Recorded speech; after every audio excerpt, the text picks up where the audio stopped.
오늘은 거룩한 주일입니다. 이 시간 9월 첫째 주 주일 예배를 하나님께 드리겠습니다.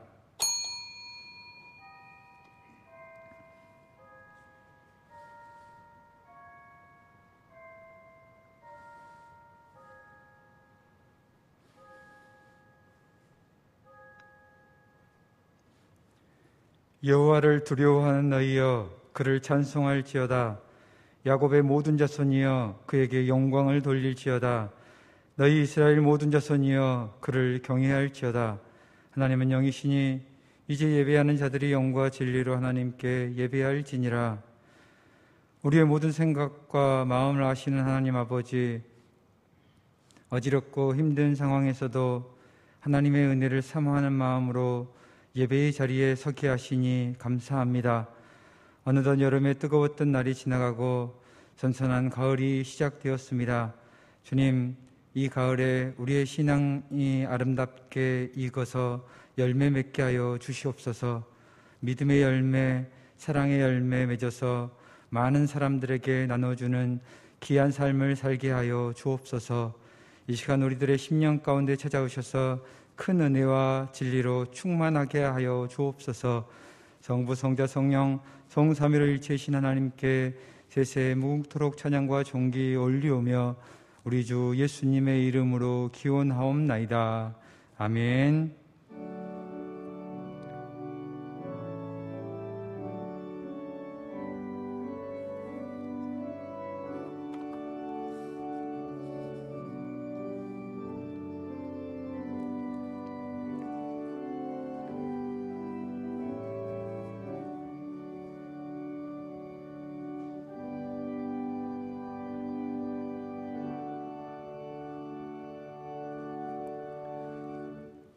다 같이 자리에 일어나셔서 찬송가 621장 찬양 드리겠습니다.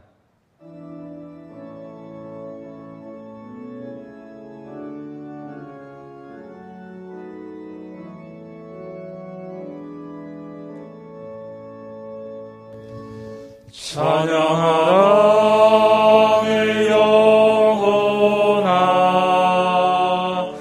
찬양하라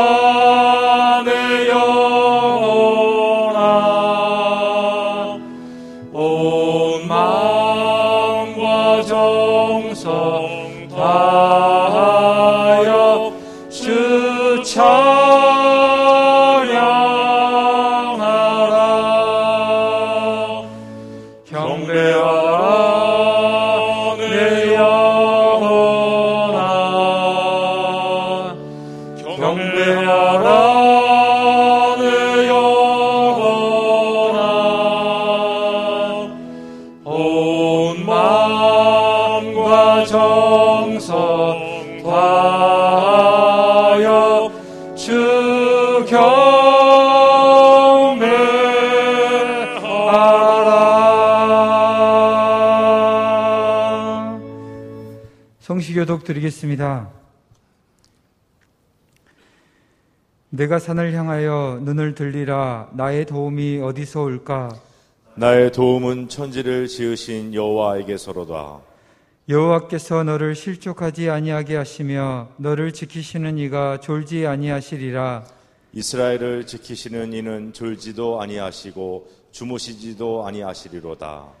여호와는 너를 지키시는 이시라. 여호와께서 내 오른쪽에서 내 그늘이 되시나니 낮에 해가 너를 상하게 하지 아니하며 밤에 달도 너를 해치지 아니하리로다. 여호와께서 너를 지켜 모든 환난을 면하게 하시며 또 내 영혼을 지키시리로다. 여호와께서 너의 출입을 지금부터 영원까지 지키시리로다. 아멘. 나는 전능하신 아버지 하나님 천지의 창조주를 믿습니다. 나는 그의 유일하신 아들 우리 주 예수 그리스도를 믿습니다. 그는 성령으로 잉태되어 동정녀 마리아에게서 나시고 본디오 빌라도에게 고난을 받아 십자가에 못 박혀 죽으시고 장사된 지 사흘 만에 죽은 자 가운데서 다시 살아나셨으며 하늘에 오르시어 전능하신 아버지 하나님 우편에 앉아 계시다가 거기로부터 살아있는 자와 죽은 자를 심판하러 오십니다. 나는 성령을 믿으며 거룩한 공교회와 성도의 교제와 죄를 용서받는 것과 몸의 부활과 영생을 믿습니다. 아멘.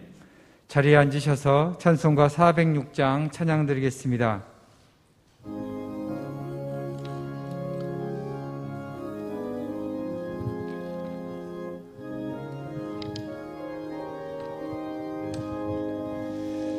고난 내 영혼 편히 쉴 곳과 풍랑이로도 안전한 포구 폭풍까지도 다스리시는 주의 영원한 팔 의지해 주의 영원하신 팔 함께하사 항상 나를 붙드시니 어느 곳에 가든지 요동하지 않음은 주의 팔을 의지함이라. 세상 친구들 나를 버려도 예수는 함께 동행함으로 주의 은혜가 충만하리니 주의 영원한 팔 의지해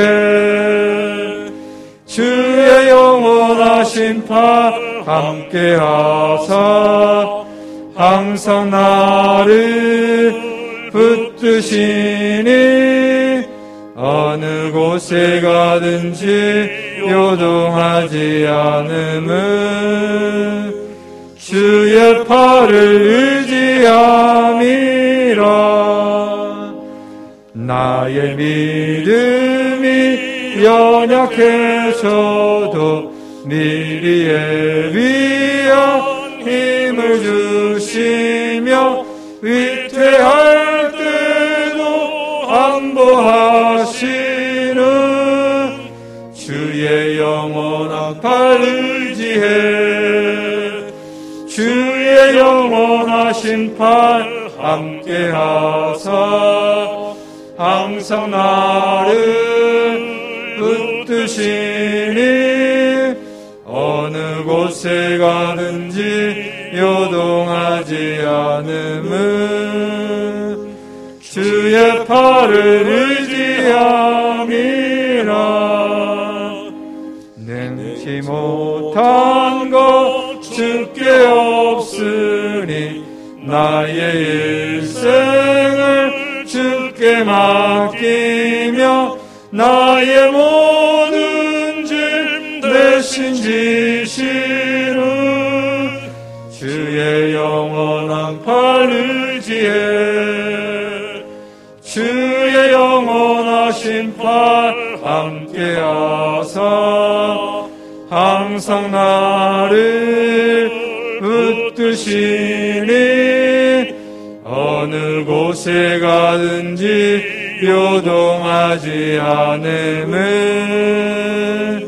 주의 팔을 의지함이라.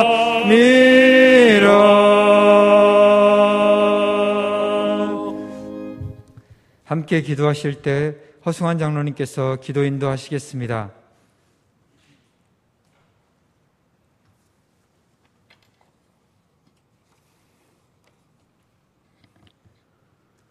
안식일을 허락하신 하나님께 감사드립니다. 역사의 주인 되신 하나님을 찬양드리며 은혜의 보좌 앞에 나와 주님께 경배드립니다. 영광 받아 주시옵소서. 죄 많고 허물 많은 저희들이지만 기쁨으로 예배드리길 원하옵니다. 세상 속에 나가 살면서 신실하지 못하고 경건하지 못했던 삶을 내려놓습니다. 우리의 죄를 용서하시고 하나님의 은혜로 가득 채워지게 하여 주시옵소서. 올 한 해는 아무것도 할 수가 없습니다. 주님 앞에 온전히 예배 드리기도 어렵고 성도 간의 사랑의 규제도 나눌 수 없고 모일 수도 없게 되었습니다. 두려운 것은 이 상황이 언제 끝날지 알 수도 없고 만일 끝난다 해도 이후의 모습은 더욱 두렵기만 합니다. 슬기로운 다섯 처녀와 같이 앞날을 준비하며 어떠한 상황이 닥쳐와도 무너지지 않는 반석 위에 세워진 교회가 되게 하여 주시옵소서. 절대 따먹지 말라 하시는 선악과를 강교한 뱀의 유혹으로 따먹어 이 땅에 죄악이 들어왔고, 이제는 인간의 욕심으로 창조 질서를 깨뜨리고 자연을 파괴함으로 지금의 고난이 닥친 것이 아닌가 돌아와 보게 됩니다. 겸손하고 낮아지는 우리가 되게 하여 주시고, 자연을 사랑하며 이 땅을 다스리라 하시는 하나님의 명령을 순종하게 하여 주시옵고, 이 고난이 속히 지나가게 하여 주시옵소서. 이제 가을이 시작되고 있습니다. 아침과 저녁으로 시원한 바람이 불고 열매를 맺어야 할 시기입니다. 우리의 신앙을 되돌아보고 열매 맺는 삶을 살게 하여 주시옵소서. 하나님 앞에 성실하지 못한 나를 살펴보게 하시고, 하나님께 다짐했던 일상의 습관들이 방치되고 있지 않는가를 되돌아보게 하여 주시옵소서. 주님 전에 예전과 같이 나올 수 없지만 각자의 처소에서 기도하게 하시고, 하나님의 말씀을 묵상하며 신앙이 더욱 성장하고 사모하는 마음이 커지게 하여 주시옵소서. 일꾼을 뽑고자 합니다. 거리 두기로 다소 늦어지고 있지만 좋은 일꾼들이 선출되어 교회가 어려운 가운데 부흥될 수 있도록 모두가 기도로 준비하고 지혜를 주사 영의 눈을 밝혀 주시옵소서. 오늘 말씀을 전하실 담임 목사님께 성령께서 임하시어 권능의 말씀이 선포되고, 이 자리에 계신 분들과 가정에서 영상으로 예배드리는 모든 성도들에게 은혜의 말씀이 전하여지게 하여 주시고, 세상에 나가 담대히 승리하는 삶을 살게 하여 주시옵소서. 병석에 계신 성도들과 어르신들의 건강을 주께서 지켜주시어 건강한 모습으로 예배당에서 기쁨으로 만나게 하시고, 이 예배 찬양을 준비하여 올라온 박성현 청년에게 은혜 내려주시고, 하나님께 영광이요 듣는 우리들에게는 하나님을 함께 찬양하게 하여 주시옵소서. 예수님 이름으로 기도드립니다.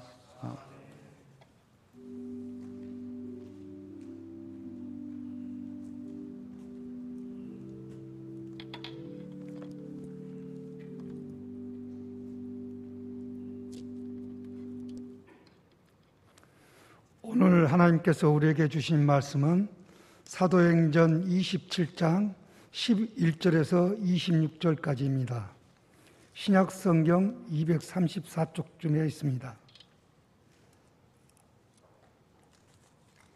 백부장이 선장과 선주의 말을 바울의 말보다 더 믿더라. 그 항구가 겨울을 지내기에 불편하므로 거기서 떠나 아무쪼록 베닉스에 가서 겨울을 지내자 하는 자가 더 많으니, 베닉스는 그레데의 항구라. 한쪽은 서남을, 한쪽은 서북을 향하였더라.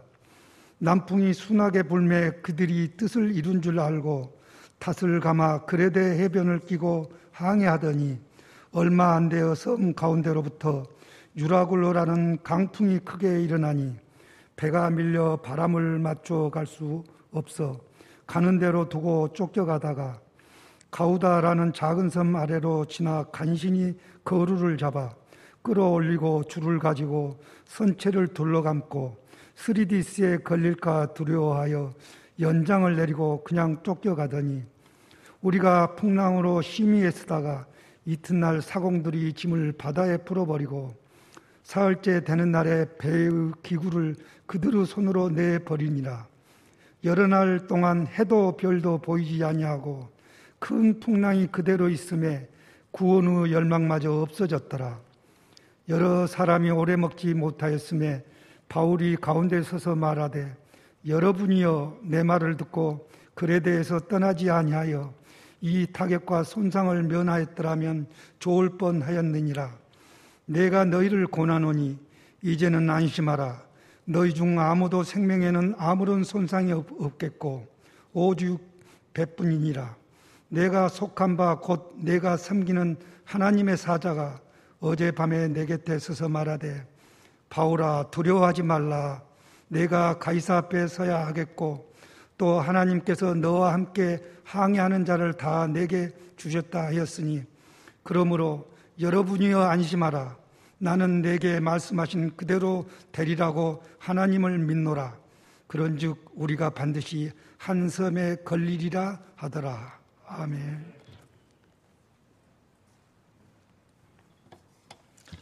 교회 소식을 알려드리겠습니다.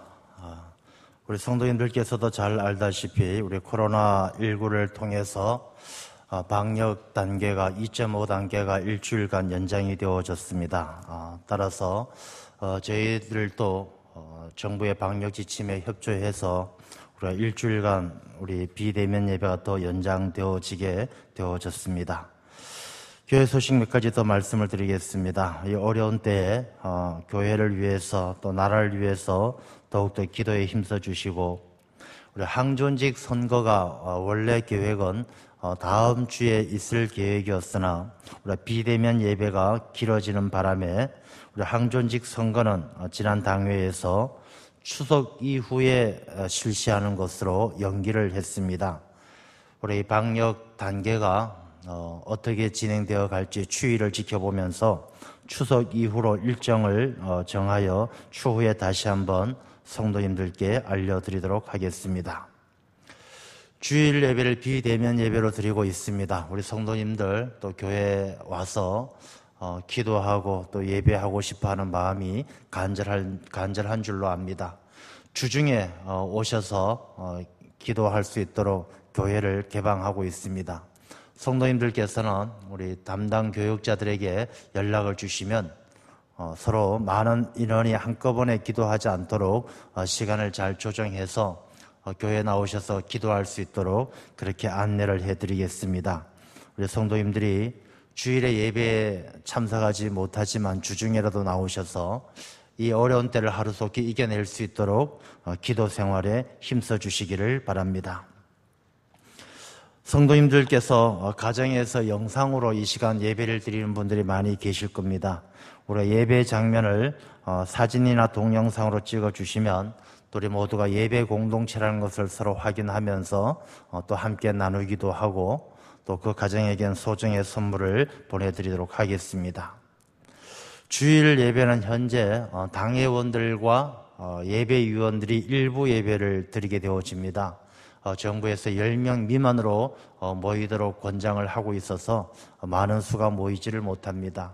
일부 예배를 드리고 이 일부 예배를 녹화해서 홈페이지를 통해서 11시에 2부 예배는 또 성도님들이 가정에서 예배 드릴 수 있도록 그렇게 준비를 하고 있습니다.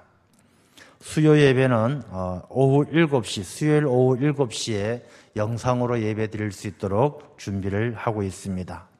새벽 기도와 금요 기도회는 별도의 모임을 갖지 않고 개인 기도로 대신 하고 있습니다. 교회학교와 청년부 예배도 영상으로 예배를 드리고 있습니다. 우리 이런 상황에 대해서 잘 인지를 해 주시고 이 상황이 변화되어지면 바뀌어지게 되어지면 성도님들께 문자로 또는 광고를 통해서 말씀을 드리도록 하겠습니다. 9월 달에 있게 될 제2교단 총회도 화상으로 하도록 그렇게 결정이 되어졌습니다. 그래서 우리 전국에서 37개의 장소에서 모여서 따로 모여서 별도로 화상회의로 진행되어지게 되어졌습니다. 우리 총회와 또 교회와 나라를 위해서 어느 때보다 기도가 많이 필요합니다. 우리 성도님들께서 깨어 기도해 주시기를 부탁을 드리겠습니다. 우리가 이 시간은 우리 박성한 청년 준비한 찬양으로 하나님께 영광 올려드리겠습니다. 우리 박성한 성도님은 나오시죠. 결혼한 지 얼마 안 된 우리 신혼이고요. 우리 교회 청년부에서 아주 열심히 청년부를 섬기면서 활동해 오고 있습니다. 우리 앞으로 우리 교회 큰 기둥이 될 귀한 일꾼이십니다. 우리 박성한 청년, 우리 힘찬 박수로 환영해 주시기 바랍니다.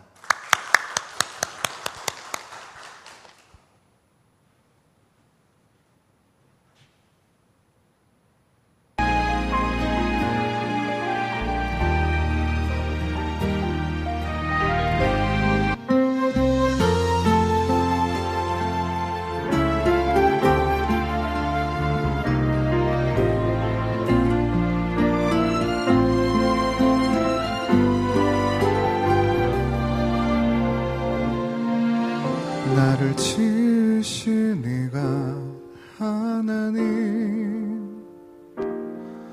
나를 부르신 이가 하나님, 나를 보내신 이도 하나님, 나의 나 된 것은 다 하나님 은혜라. 나의 달려갈 길 다 가도록, 나의 마지막 호흡 다하도록 나로 그 십자가 품게 하시니, 나의 나 된 것은 다 하나님 은혜라. 한량없는 은혜, 갚을 길 없는 은혜,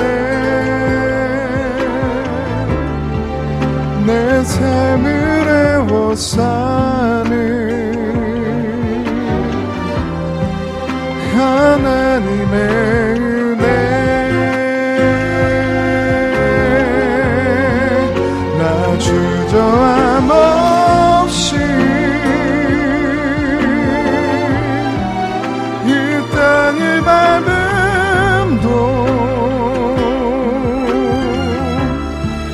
나를 붙드신 듯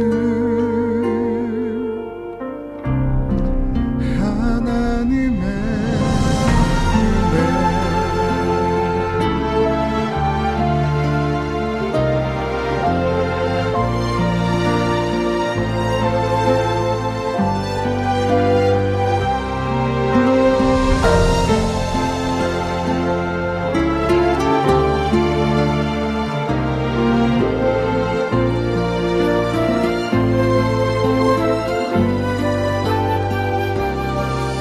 나의 달려갈 길 다 가도록, 나의 마지막 호흡 다하도록 나로 그 십자가 품게 하시니, 나의 나 된 것은 다 하나님 은혜라.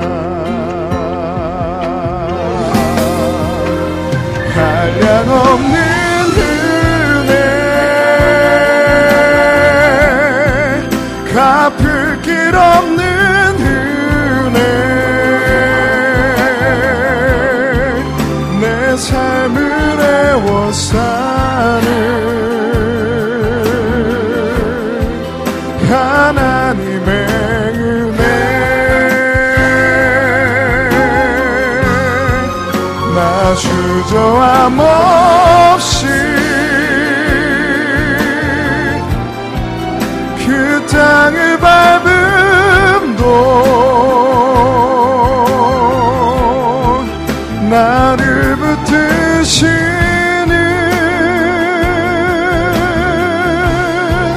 하나님의 은혜.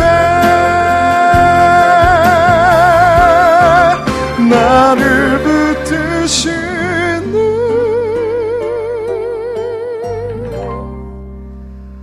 하나님의 은혜.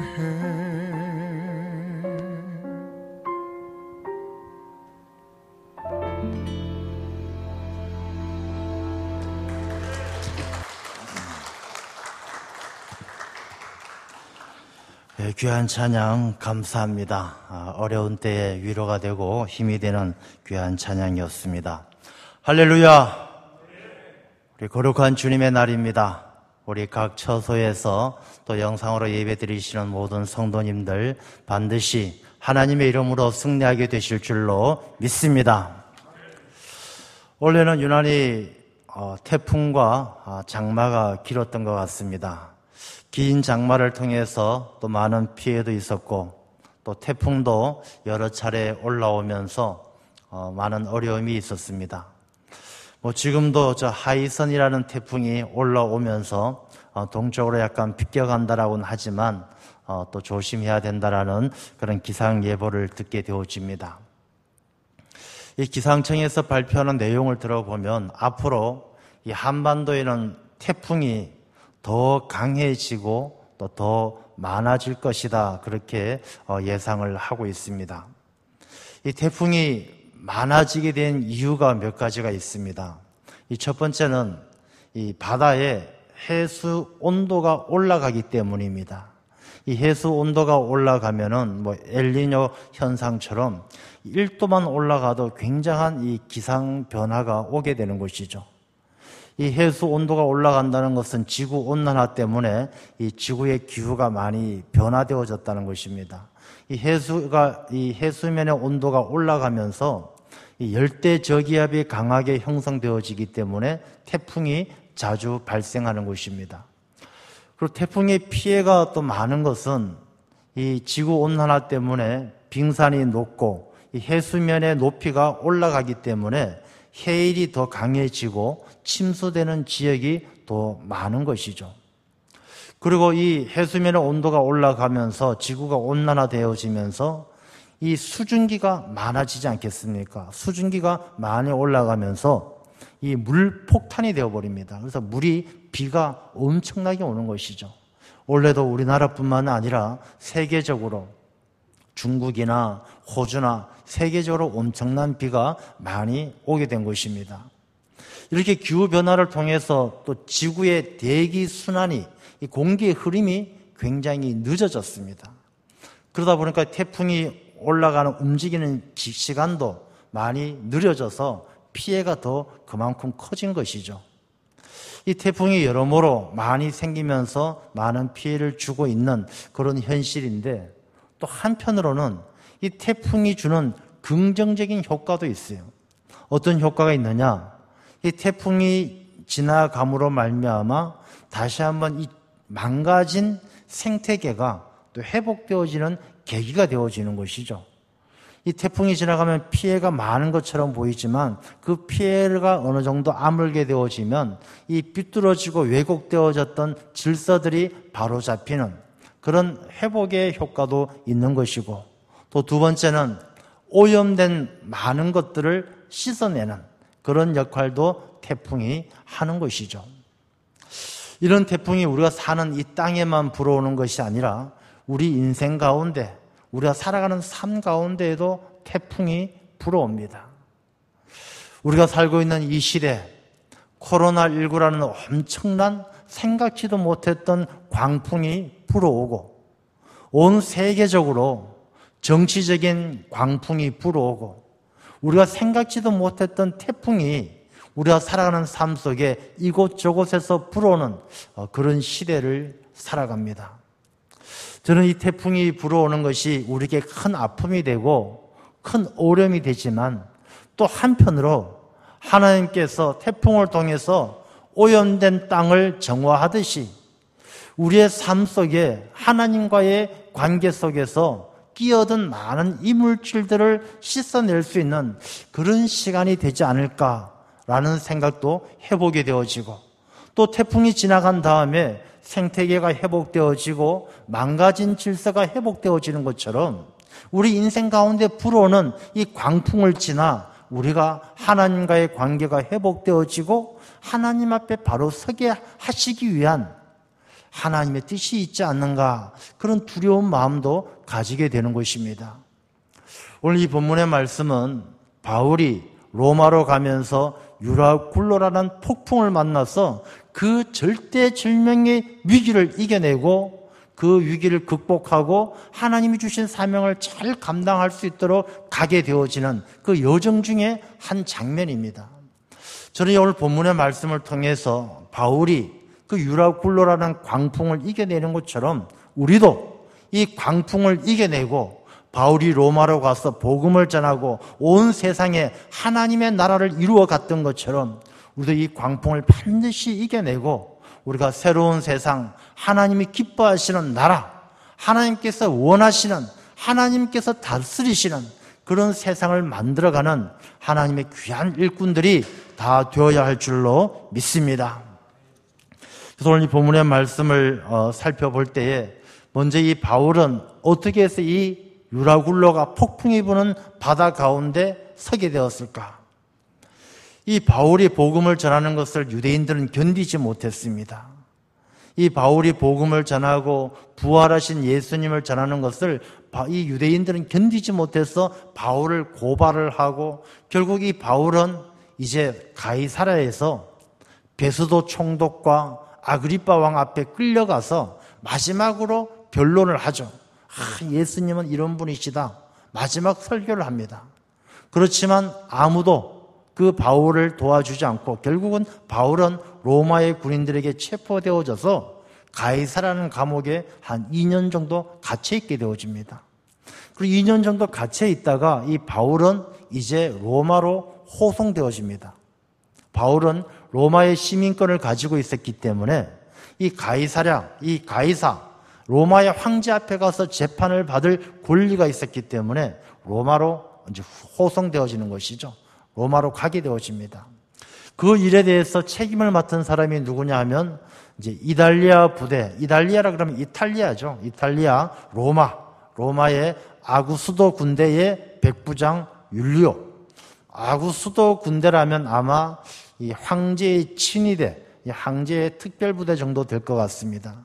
거기에 백부장 율리오가 책임을 맡고 바울과 죄수들을 데리고 이제 로마로 호송을 하게 되어집니다. 그 떠날 때가 언제냐면은 이제 금식이 끝날 때쯤이란 말은 이제 이 유대 절기를 본다라면 10월 초순쯤 겨울이 시작될 무렵, 이 배를 타고 먼 여행을 하기에 별로 좋지 않은 그런 계절이지만 이 배를 타고 가는 사람들이 누구겠습니까? 뱃사람들, 군인들, 죄수들 다 거칠고 산전수전을 겪은 사람들이죠. 이들이 그 항해하기가 적당하지 않은 그런 때였지만 이제 어쩔 수 없이 출발하게 되어지는 것입니다. 그들이 출발해서 로마로 가는 그 길은 굉장히 먼 길입니다.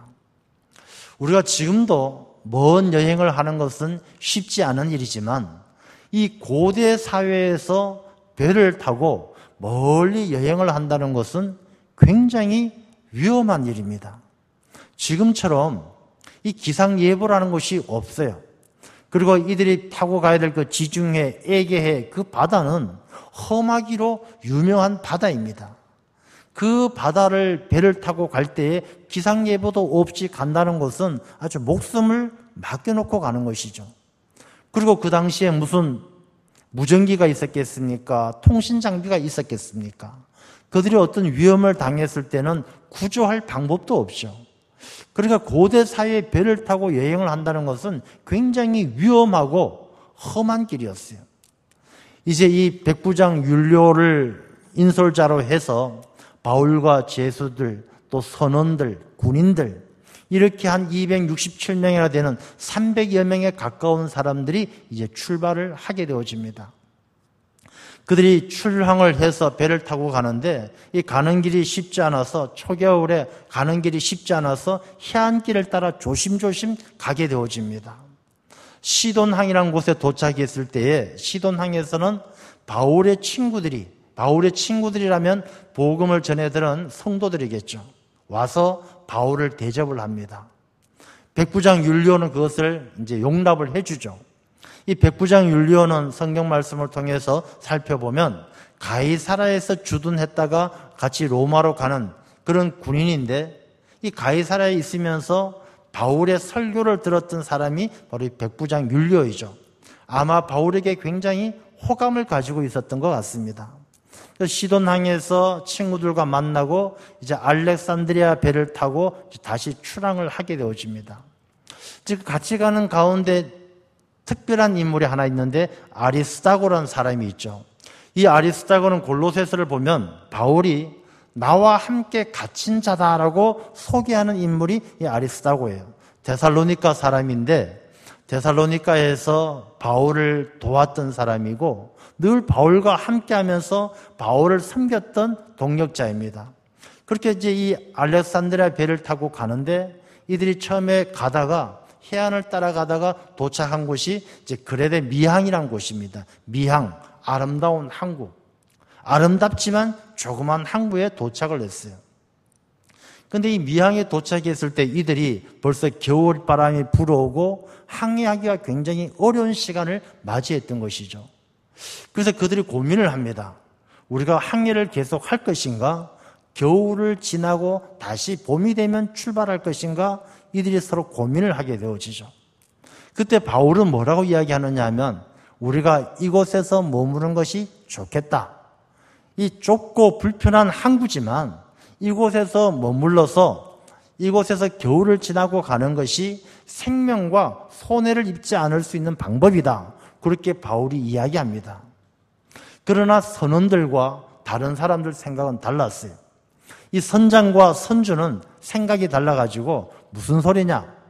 여기서 조금만 더 가면 한 60km만 더 가면 베닉스라는 항구가 있는데 거기에 가면 그 항구가 아름답고 크고 놀거리도 많고 편안하고 그곳에 가서 겨울을 보내는 것이 좋지 이 좁고 불편한 곳에서 보내는 것은 안 된다. 이렇게 이야기합니다.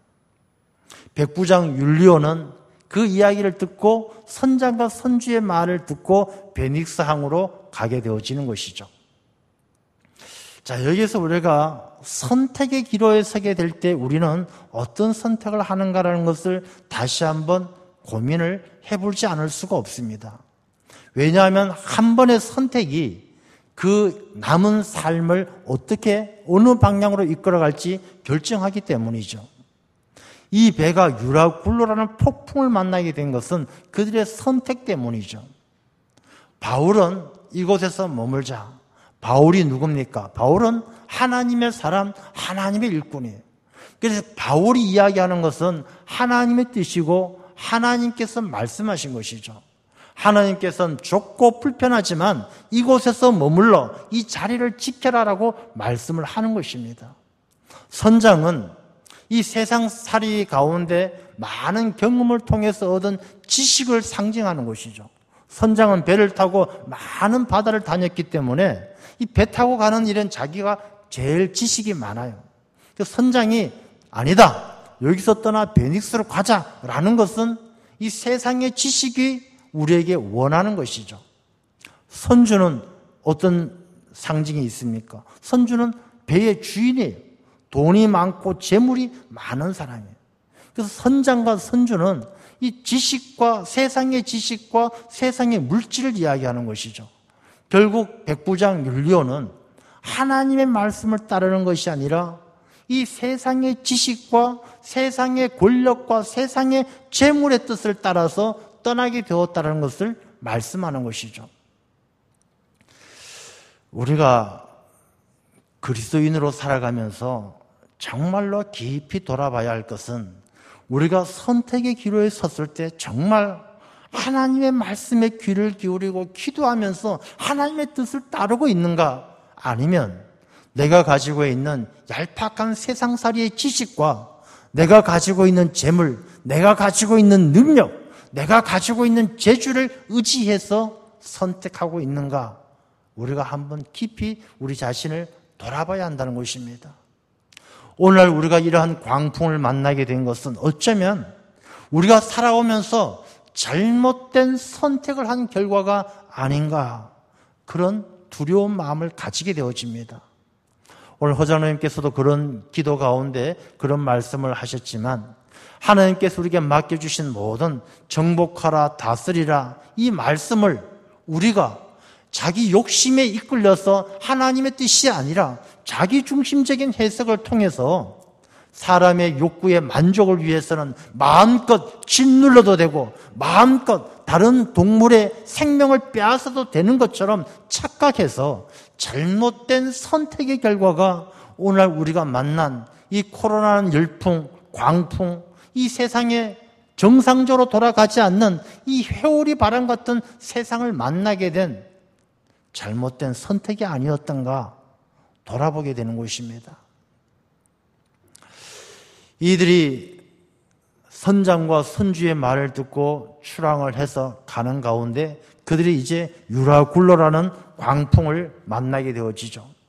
이 유라굴로는 이 그레데 섬에 큰 산맥이 있는데 이 산맥을 넘어오던 바람이 갈라지면서 다시 만나게 되면서 이 동북풍이 불게 되어지는데 이 두 기류가 만나면서 아주 회오리 바람이 부는 것이 바로 이 유라굴로예요. 그래서 유라굴로는 오늘 성경 본문에도 나와 있는 것처럼 광풍이에요. 광풍. 그냥 한쪽 방향으로 부는 것이 아니라 어디로 불지 모르는 미친 바람같이 불어오는 것이 바로 유라굴로죠. 이 유라굴로라는 이 광풍을 만났을 때에 그 배에 탄 모든 사람들은 자기들이 가지고 있었던 지식과 능력과 아무것도 무용지물이었어요. 우리가 오늘날 코로나19라는 이 광풍을 만났을 때 우리가 무엇을 할 수 있고 우리 힘으로 할 수 있는 게 뭐가 있겠습니까? 아무것도 할 수 없는 것처럼 이 광풍에 휩싸인 이들은 아무것도 할 수가 없었던 것이죠. 그들이 아마 했다라면 후회를 했겠죠. 야, 그냥 거기 있을 걸 왜 떠나와가지고. 이들에게는 베닉스 항구라는 놀기 좋고 지내기 편한 그곳이 그들에게 있어서는 어쩌면 하나의 미끼와 같았던 것이죠. 우리가 미끼를 덥석 물고 나면 후회해도 소용없는 것입니다. 아담과 하와도 선악을 알게 하는 나무 열매가 욕심에 붙들리고 보니까 먹음직해 보이고 탐스럽게 보이고 지혜롭게 할 만하고 다 좋게 보이는 것처럼 우리가 이들도 미항에 머무르지 아니하고 자기 육신의 편안함을 추구하고 육신의 즐거움을 추구하다 보니까 자기가 있는 것보다 저 베닉스란 항구로 가서 거기서 지내는 것이 더 즐겁고 편안해 보이니까 그 유혹에 못 이겨서 결국엔 떠났을 때 유라굴로라는 폭풍을 만났다는 것이죠. 우리가 지나온 삶이 선택의 기준이 내 육신의 편안함과 즐거움, 하나님의 말씀을 따라 겸손하게 하나님 앞에 겸허하게 살아가기보다는 내 육신이 즐겁고 좋은 것을 위해서 육신의 즐거움을 위해서 살아온 것이 오늘 우리가 만난 이 광풍을 만나게 된 원인이 아닌가 그런 생각을 해보게 되는 것이죠. 이 광풍을 만난 사람들이 어떻게 합니까? 살기 위해서 짐을 다 버리는 거예요. 가지고 있는 짐을 다 버려요. 이 짐을 버려서 배를 가볍게 해야 되니까. 아마 이 사람들은 살아오면서 가장 중요하게 생각했던 것들이 그 짐인지도 모를 일이죠. 야, 이 짐, 선물, 내가 소중하게 모아왔던 재산, 이것들을 가지고 고향에 가서 잘 먹고 잘 살아야지. 자식들하고 행복하게 살아야지. 내 인생의 목적이고 내 인생의 의미가 그들이 가지고 있었던 바로 그 짐이 아니었을까 생각을 해보게 됩니다. 그러나 광풍 앞에서는요, 그 짐들이 아무것도 도움이 되지 못하고 오히려 그 짐을 붙들고 있으면 그 짐이 자기의 생명을 위협하는 수단이 되고 만다는 것입니다. 어쩌면 우리가 하나님께서 코로나19와 이런 세계적인 여러 어려움의 광풍이 우리 삶 가운데 불어오게 하는 것은 우리가 잘못 알고 있는 내 삶의 의미와 가치와 목적에 대해서 하나님께서 다시 한번 우리의 삶을 돌이키기 위함이 아닌가 생각해 보게 되어집니다. 우리가 유라굴로란 광풍을 만났던 그 사람들이 짐을 다 내버려야만 살 수 있는 것처럼 우리가 만난 이 인생의 광풍 가운데 우리가 살기 위해서 버려야 될 것들이 너무 많지 않는가. 사람들이 살아가면서 그 짐을 소중하게 생각합니다. 돈이란 짐을 소중하게 생각하고 권력이란 짐을 소중하게 생각하고 즐거움이란 짐을 소중하게 생각하고 그런데 그 돈도 권력도 명예도 재물도 우리의 생명을 건져주고 하나님 앞에 구원받는 삶으로 만들어주지 못한다는 것입니다. 저는 이 코로나19라는 광풍이 불어오는 이때에 많은 사람들이 힘들고 어려워합니다. 근데 힘들고 어려워하는 가운데 우리가 다시 한번 우리가 살 수 있는 길이 무엇인가를 생각해 보게 되죠. 우리가 힘들고 어려운 이때 더 돈을 많이 벌고 더 열심히 일해서 더 많이 가지는 게 살 길인가? 아니면 내가 소중하게 생각했던 것이 하나님 앞에 얼마나 의미가 없고 부끄러운지 알고 잘 버리는 훈련을 하는 것이 살 길인가? 우리가 그 기로에 서 있다는 생각을 하게 되어집니다. 저는 이 시대에 하나님께서 이 광풍을 통해서 짐을 버리고 자기가 이때까지 소중하게 생각했던 것들을 하나하나 버리면서 하나님과 나 사이에 끼어 있었던 불순물들을 다 씻어내고 우리가 정결하게 되어져서 정금과 같이 거듭나서 하나님 중심으로 살아가는 삶으로 돌이키기를 원하시는 하나님의 뜻이 있는 줄로 믿습니다. 그래서 우리가 이 어려운 때에 자기 자신이 살아가기 위해서 더 많은 짐을 챙기고 더 많은 돈을 벌려고 하면 할수록 내 인생의 배는 저 폭풍 가운데 가라앉게 되어지고 내가 소중하게 생각했던 것들이 하나님 앞에 내가 구원받는 데에는 아무런 도움이 아니라 오히려 방해가 되고 짐이 된다는 것을 깨달아 알고 하나하나 버림으로 우리의 삶이 하나님 중심으로 돌아가는 내 생명이 하나님 앞에 영원히 구원받는 하나님의 백성으로 돌아가는 그런 시간이 되어야 할 줄로 믿습니다. 버림의 훈련이 필요한 시간, 광풍이 불어올 때 바로 그 시간이 버림의 훈련이 필요한 때라는 것이죠. 이제 짐을 많이 버렸습니다. 그래도 안 돼서 이들은요, 이 배에 넘쳐오는 물을 퍼내고 배의 모든 기구들을 스스로의 손으로 다 버려요. 짐 버리는 것까지는 이해가 되는데 이 배의 기구들을 다 버린다는 것은 이 배가 움직이려면 배의 기구들이 있어야 되죠. 장비도 있어야 되고 이 배를 움직이려면 배의 기구들이 다 있어야 되는데 그 배의 기구들을 스스로의 손으로 버린다는 것은 그 배가 배의 기구들로 움직일 수 있는 배가 아니라는 것이죠. 그걸로 감당할 수 있는 상황이 아니라는 것입니다. 우리가 인생의 배를 타고 가면서 인생을 움직여가는, 배를 움직여가는 많은 기구들이 있어요. 우리가 인생을 살아가면서 그 인생을 움직여가는 기구들이 있어요. 그 사람이 가지고 있는 신념이 있어요. 그 사람이 가지고 있는 목적이 있어요. 그 사람이 가지고 있는 능력과 힘이 있어요. 이런 것들이 배를 움직여가는 기구들이죠. 그러나 광풍 앞에서는 그 사람이 아무리 신념이 투철하고 아무리 가진 능력이 많아도 아무 소용이 없다는 것입니다. 저는 이 광풍이 불어오는 가운데 이렇게 세상 가운데 돌아가는 것을 보면서 참 안타까운 일들이 많죠. 특별히 저는 이게 정치적인 입장에서가 아니라 이 신학적인 입장에서 볼 때, 이념이라는 것을 볼 때 똑같은 상황을 놓고 보는 게 너무 다른 거잖아요. 조국 전 법무부 장관을 놓고도 백서를 쓰는 사람이 있고 흑서를 쓰는 사람이 있는 거 아니겠어요? 똑같은 사람, 똑같은 사건을 놓고도 좋다, 나쁘다, 완전히 갈라진 그런 모습을 보면서 그 생각과 신념과 그 이념들이 과연 이 배들을 온전한, 사공이 많으면 배가 산으로 간다라고 했는데 이런 많은 이념과 생각들이 이 사회를 하나님 보시기에 합당한 세상으로 이끌어갈 수 있겠는가? 그렇지 않다는 것이죠. 우리가 이 세상의 배의 기구들을 버리는 것처럼 우리가 가지고 있는 신념 바뀔 수 있죠. 버릴 수 있죠. 내가 가지고 있는 재물 버릴 수 있죠. 내가 가지고 있는 능력 포기할 수 있죠. 이 배가, 구원받는 배가 이 세상에 하나님 앞에 바로 설 수만 있다라면 우리가 자랑하고 우리가 소중하게 생각했던 것들도 기꺼이 내어버릴 수 있는, 내려놓을 수 있는 시간이 광풍이 불어오는 이때에 하나님께서 우리에게 원하시는 바가 아닌가라는 생각을 하게 되어집니다. 우리가 이 어려운 때에 한번 내려놓음을 생각해 볼 필요가 있지 않겠습니까? 진보다 보수다, 그게 우리가 구원받는데 무슨 소용이 있겠습니까? 내려놓고 돈이 1,000만 원이다, 1억이다, 무슨 소용이 있겠습니까?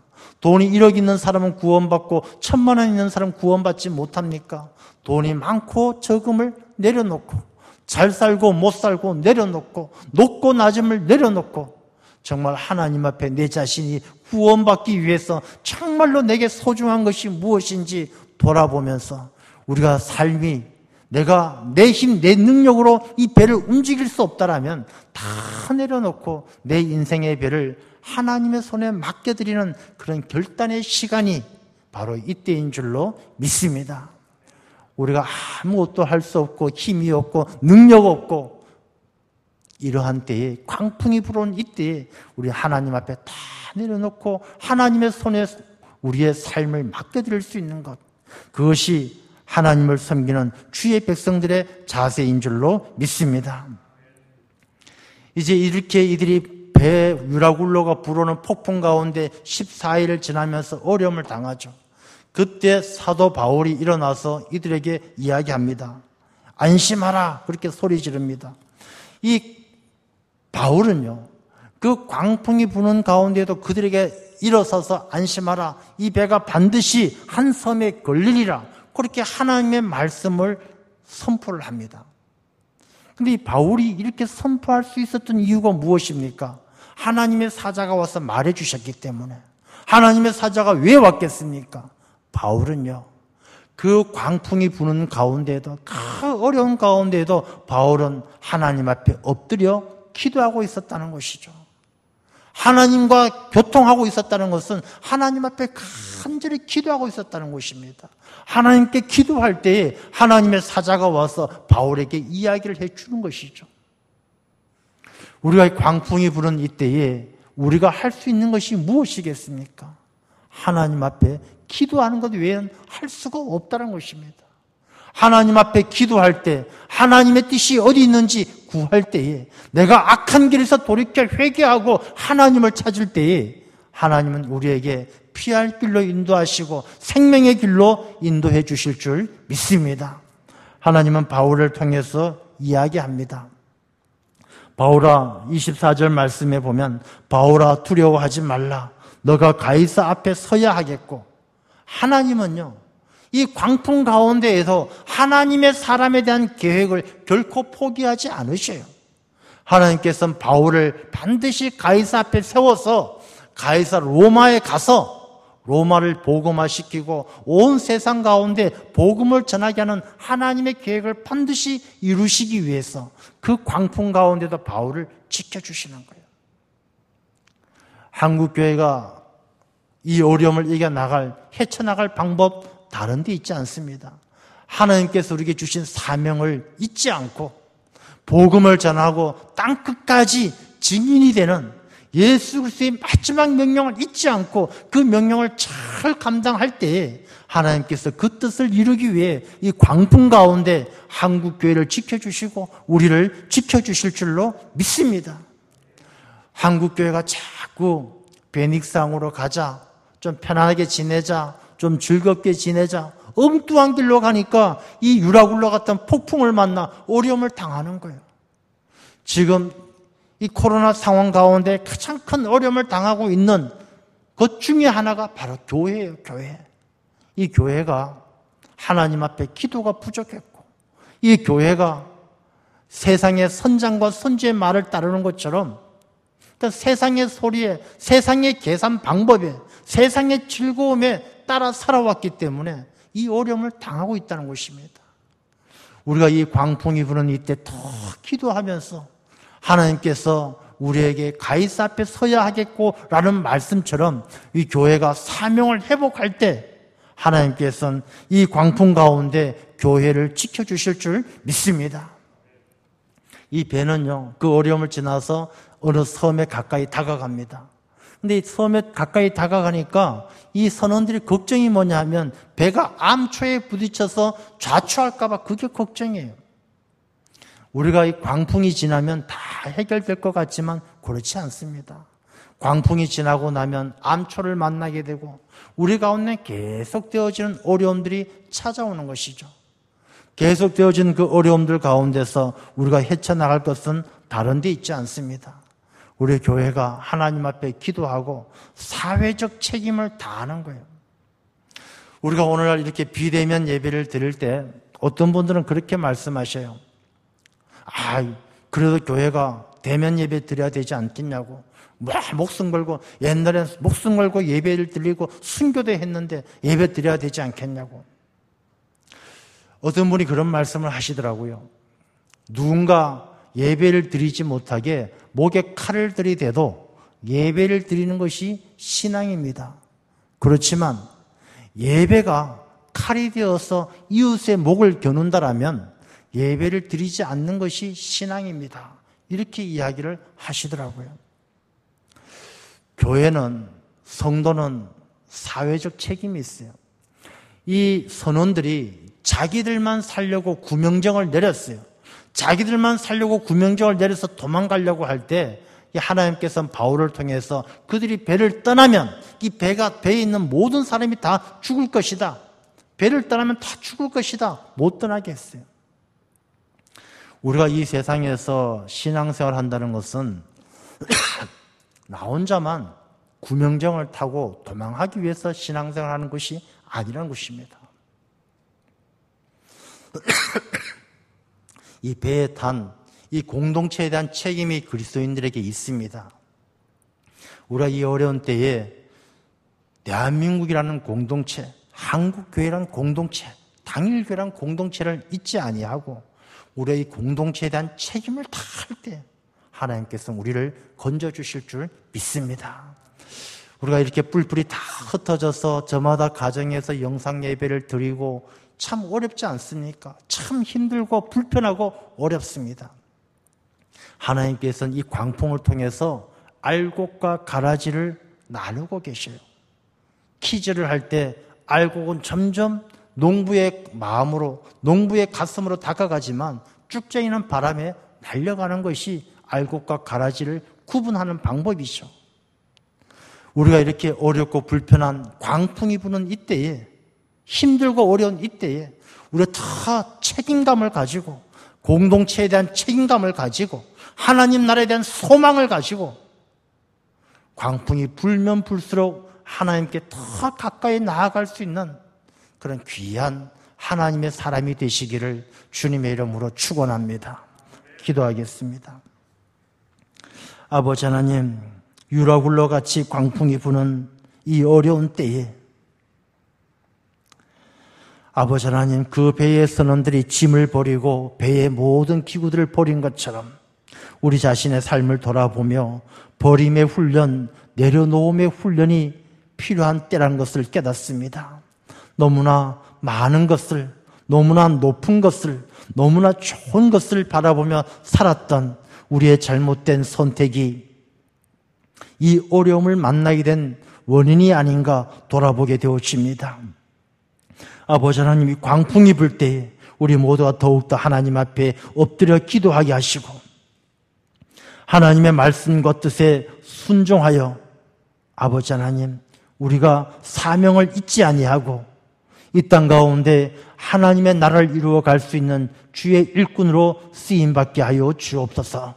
광풍이 부는 이때에 우리가 가라지가 되어 날려가지 않게 하시고 알곡이 되어 하나님 중심으로 살아갈 수 있는 모든 주의 백성들이 되게 하여 주옵소서.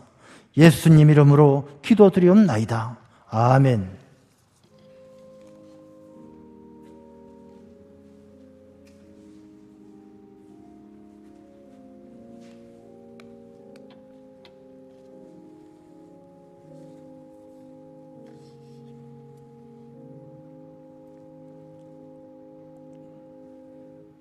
다 함께 찬송가 432장 찬양 드리겠습니다.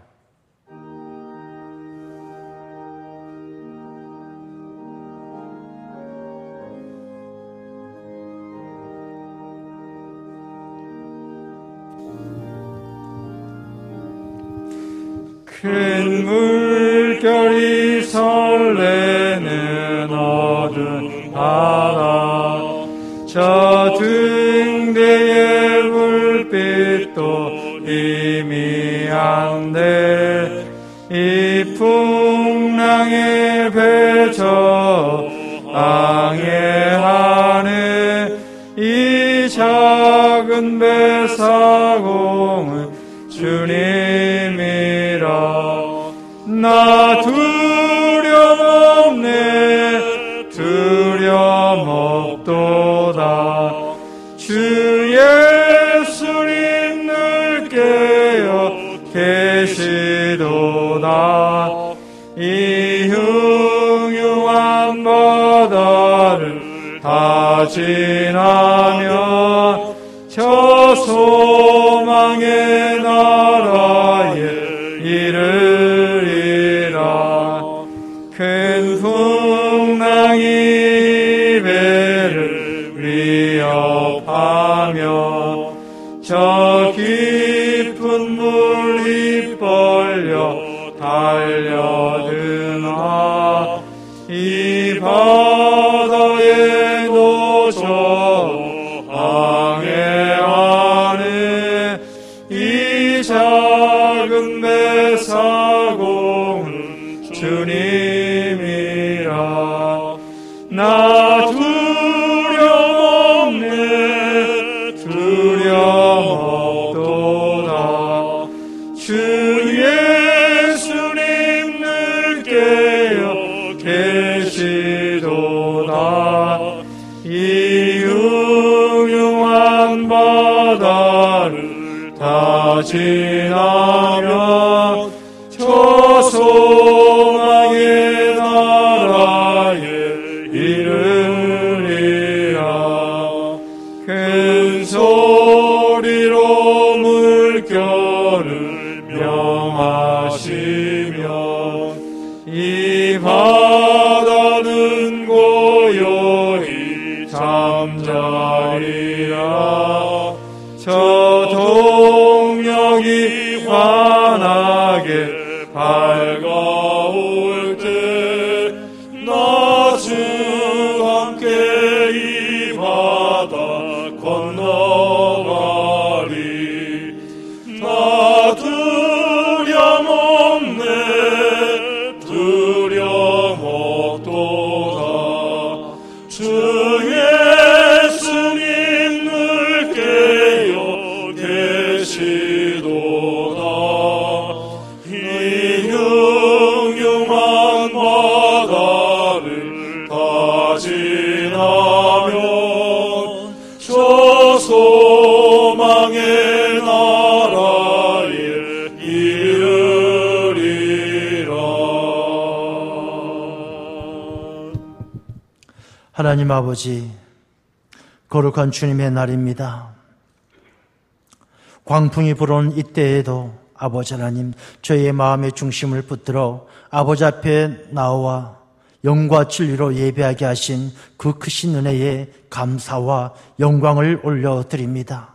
우리가 모이기에 힘쓰라 하셨는데 우리가 함께 모이지 못하고 이 어려운 이때에 또 저마다 처소에서 영상으로 영과 진리로 예배하는 모든 주의 백성들, 아버지께서 그 예배 가운데 임재하여 주옵시고 그들의 간절한 기도와 그들의 간절한 마음의 소망을 다 들어 응답하여 주옵시고 우리 모두가 한 마음 한 뜻으로 우리가 모이기에 힘써 하나님을 예배하는 그날이 하루 속히 회복되게 하여 주옵소서.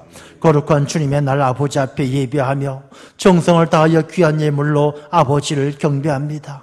아버지 하나님, 이 귀한 예물 기뻐 흠양하여 주옵시고 어렵고 힘든 가운데에도 하나님의 사랑과 은혜를 잊지 아니하고 감사함으로 드리는 이 귀한 예물, 아버지 하나님, 이 예물을 드리는 그 마음의 중심들을 귀하게 보시고 힘과 능력을 다하여 주심으로 이 어려운 때를 이겨내게 하시며 하나님의 이름으로 다윗이 골리앗을 이겼던 것처럼 세상의 어떤 광풍도 헤쳐나가는 승리하는 주의 백성들이 다 되게 하여 주옵소서. 아버지 하나님, 연로하신 어르신들 특별히 힘들고 어려운 시간들을 보냅니다. 답답하고 불편한 시간들을 보냅니다. 아버지 하나님, 그 마음의 중심 가운데 아버지 하나님께서 좌정하여 주시사 아버지 하나님, 믿음으로 말미암아 육신의 불편함과 어려움들을 다 이겨내게 하시고 하나님 나라의 소망을 두고 믿음으로 늘 기뻐하며 승리할 수 있는 우리 모든 주의 백성들이 되게 하여 주옵소서. 우리의 자녀들이 2학기에도 학교에 가지 못하고 수업하지 못하고 교회 학교에 나와 함께 예배하지 못하는 어려움들이 계속되어집니다. 아버지 하나님, 우리의 자녀들을 기억하시사 긍휼하게 여겨 주옵시고 그 마음 가운데 주님께서 함께하여 주셔서 예수 그리스도의 마음으로 말미암아 마음의 평강을 누리게 하시고 이 어려운 때를 믿음으로 이겨나갈 수 있는 귀한 자녀들이 다 되게 하여 주옵소서. 아버지 하나님, 광풍이 불어오는 이 때를 살아갑니다.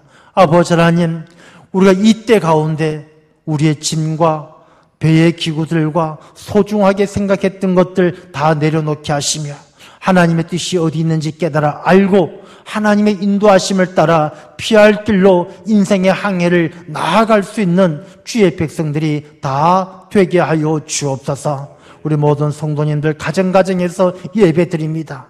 그 예배의 처소들마다 복되게 하시고 아버지께서 강건하게 하시고 그 처소마다 우물물이 터져나와 물된 동산과 같이 꽃이 피고 풍산 결실을 맺어가는 복된 가정들 다 되게 하여 주옵소서.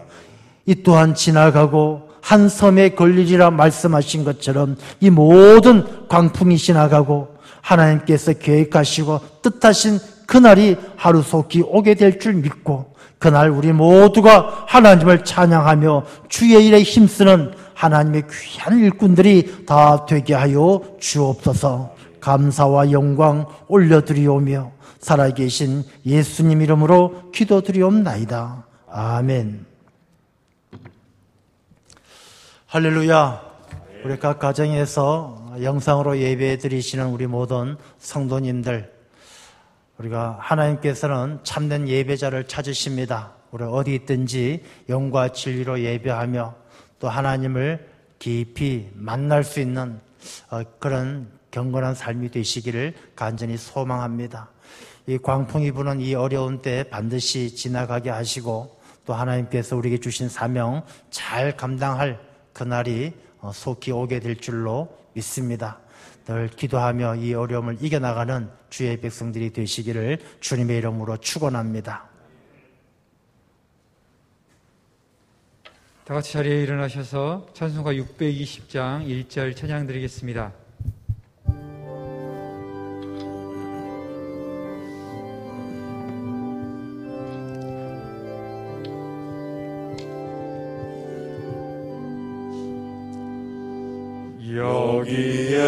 여기에 모인 우리 주의 은총 받은 자여라. 주께서 이 자리에 함께 계심을 아노라. 언제나 주님만을 찬양하며 따라가리니 시험을 당할 때도 함께 계심을 믿노라. 이미는 더욱 굳세라. 주가 지켜주신 것 어두운 밤에도 주의 밝은 빛 인도하여 주신다. 목사님께서 나오셔서 축도하심으로 예배를 마치겠습니다. 이제는 이 땅에 오시어 우리의 고통과 아픔을 치유하시고 하나님의 자녀로 구원받게 하신 주 예수 그리스도의 무한하신 은혜와 하나님의 끝없는 사랑하심과 우리를 도우시는 성령님의 감동, 감화, 역사하심이 광풍을 만나 표류하듯이 이리저리 흔들리며 어려운 때를 살아가는 이 시대에 기도하며 하나님을 붙들고 하나님 중심의 삶을 회복함으로 주신 사명 잘 감당하고 하나님의 영광만을 드러내기 원하시는 우리 모든 주의 백성들과 가정에서 예배하는 모든 주의 백성들 각 가정, 그 가정과 자녀들의 삶 가운데 또한 이 어려움을 이겨나가기 위해서 힘쓰는 많은 일꾼들과 우리의 조국 대한민국 위에 지금으로부터 영원히 함께하여 주옵시기를 간절히 축원하옵나이다. 아멘.